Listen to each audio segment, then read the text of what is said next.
My stepmother locked me out of my childhood home. The day after my father's funeral, she didn't know he'd left me one key she couldn't replace. The locks were changed before the flowers had even died.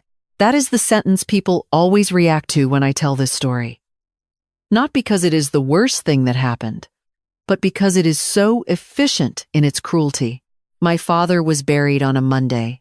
By Tuesday afternoon, my stepmother had replaced every exterior lock on the house where I learned to read, broke my wrist at 10 falling out of the sycamore, and painted my first bedroom wall, such an unforgivable shade of yellow that Dad laughed every time he passed it for years.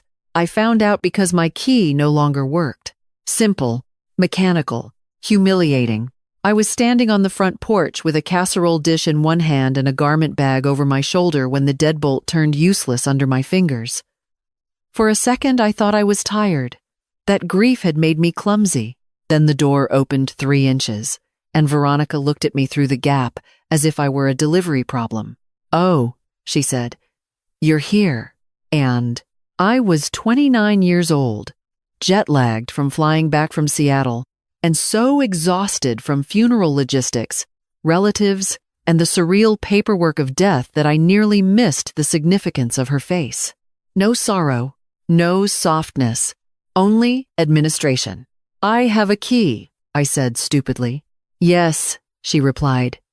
That was before. My father had been dead less than 30 hours.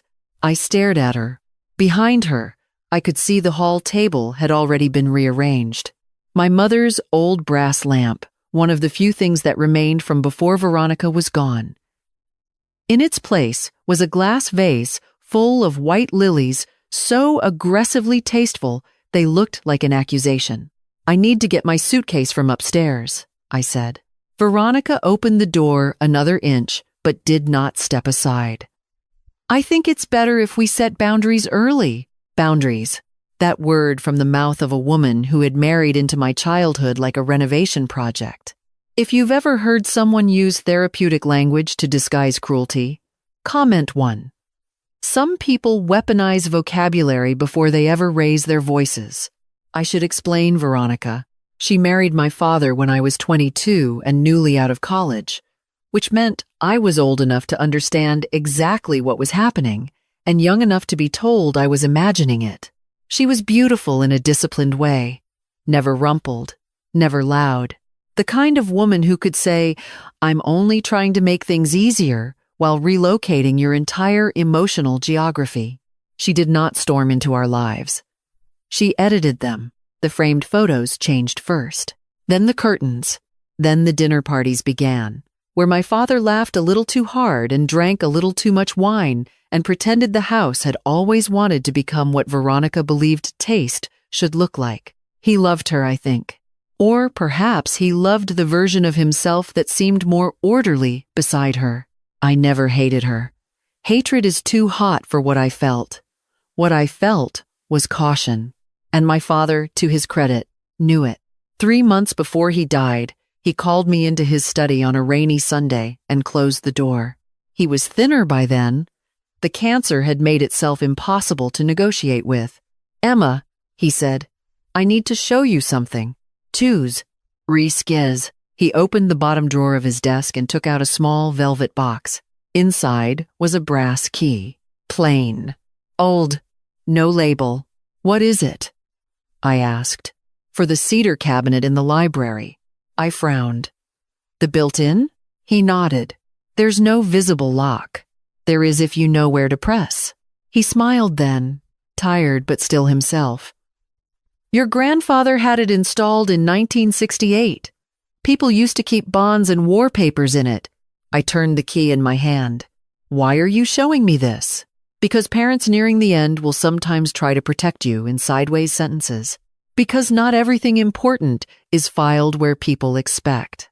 I remember the rain against the window, the smell of dust and lemon oil. My father looking not dramatic, not sentimental, just precise.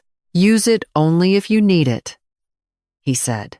I needed it the day Veronica changed the locks. I didn't fight on the porch. That's important. Not because I'm noble, Because I know when other people want an audience. Instead, I said, "All right.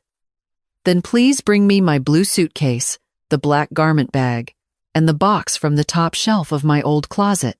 Veronica hesitated. "The box?" "Yes." She watched me too carefully. "What's in it?" "My business."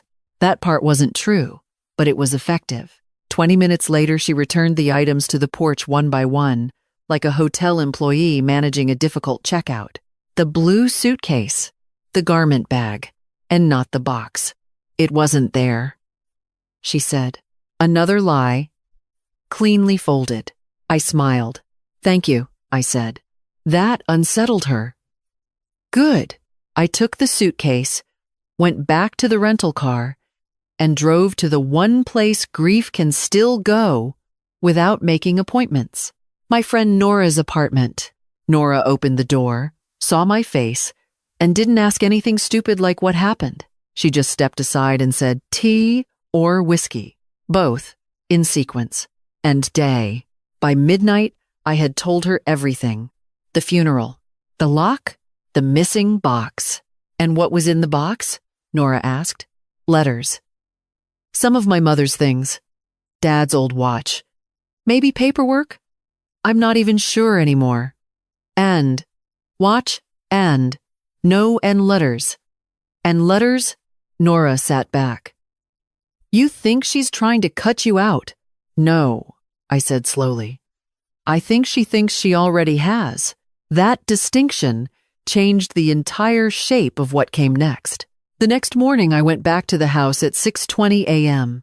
Veronica was not an early riser. That had always irritated my father, who believed sunrise had moral value. The side gate still stuck if you lifted slightly and pushed with your hip. Muscle memory opened it. I crossed the dew-heavy grass to the library windows, which reflected pale blue morning and the outline of a woman trying not to tremble. Inside, the house looked altered already.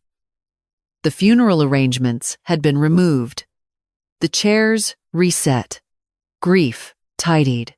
I let myself in through the old basement entrance because Veronica had changed the front locks, not the service deadbolt near the utility room that no one remembered except the people who had lived there before aesthetics took over. I moved quietly, not sneakily, quietly. There is a difference when you belong somewhere.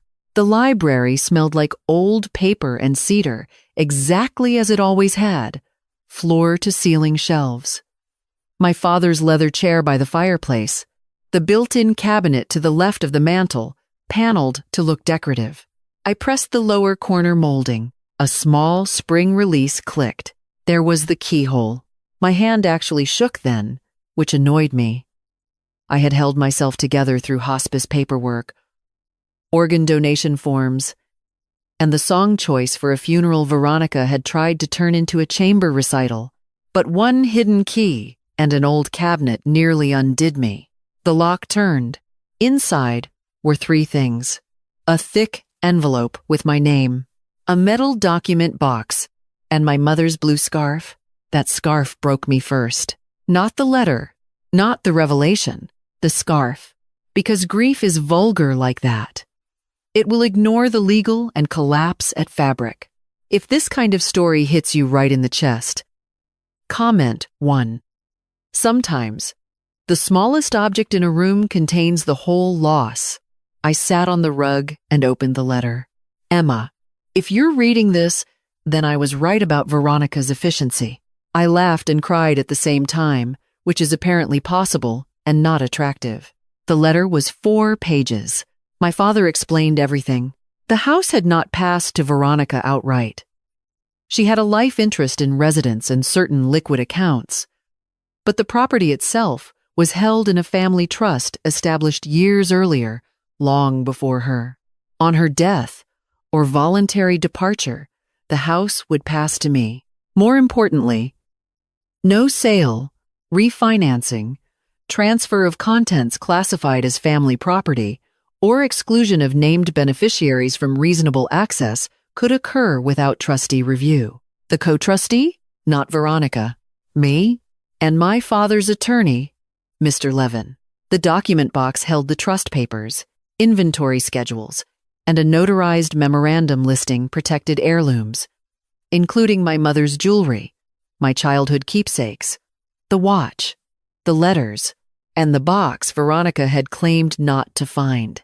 I remember sitting there in the half-light of the library, the scarf in my lap, and feeling something close not to triumph, but to orientation, because the last 24 hours had been designed to make me feel displaced, disposable, temporary, and with one key turn, the house had told me otherwise. I called Mr. Levin from the library floor. He answered on the second ring. Emma, she changed the locks. She changed the locks. I assumed she might. You assumed? Your father did not leave me uninformed. That comforted me more than it should have. By noon, Mr. Levin had arranged a formal meeting. By 3, Veronica had discovered the library cabinet open.